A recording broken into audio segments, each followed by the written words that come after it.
piacere oggi di trovarmi in compagnia di un cantautore sardo, Gigi Aquas. Ciao Gigi. Ciao. E tu sei in compagnia della tua bella chitarra. A che età hai iniziato così a fare il primo accordo? Risaliamo all'epoca dei nuraghi, in pratica avevo 8 anni.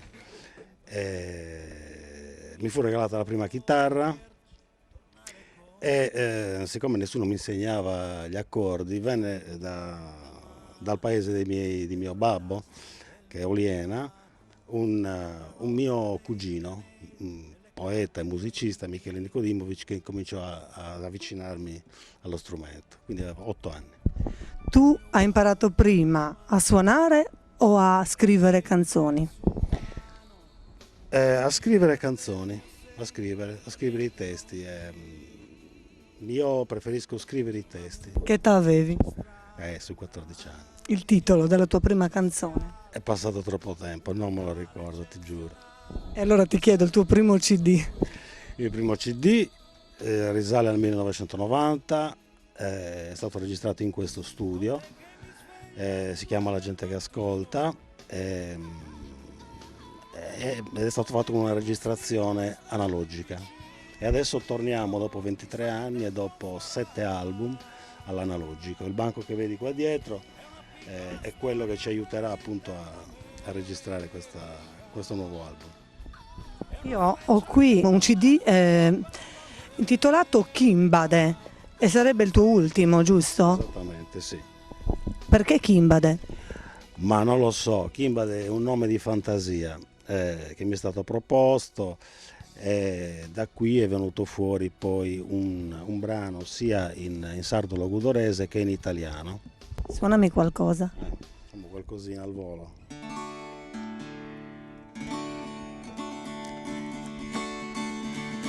All'ombra dell'ultimo sole s'era sopito un pescatore, aveva un solco lungo il viso come una specie di sorriso.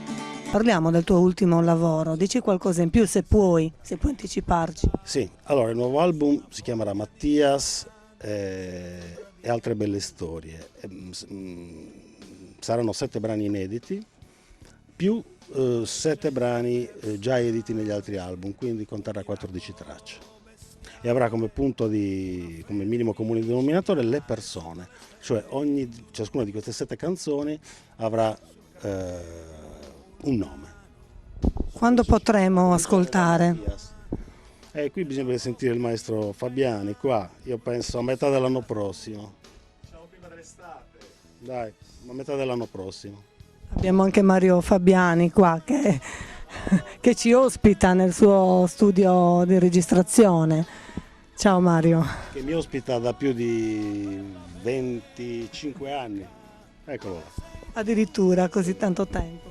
Sì, qui ci sono due fattori importanti, un'amicizia molto solida, molto forte e poi la collaborazione musicale.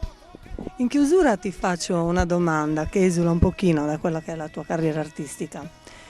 In Sardegna abbiamo tantissimi artisti, veramente di grande talento. Come mai non riusciamo a varcare la soglia della Sardegna e finalmente a farci conoscere?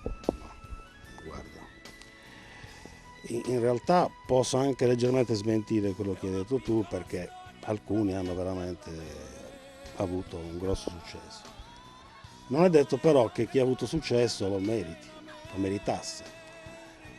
Diciamo che nelle sale prove, nelle case, nei sottoscala ci sono dei ragazzi che suonano meravigliosamente bene e purtroppo il successo non è per tutti.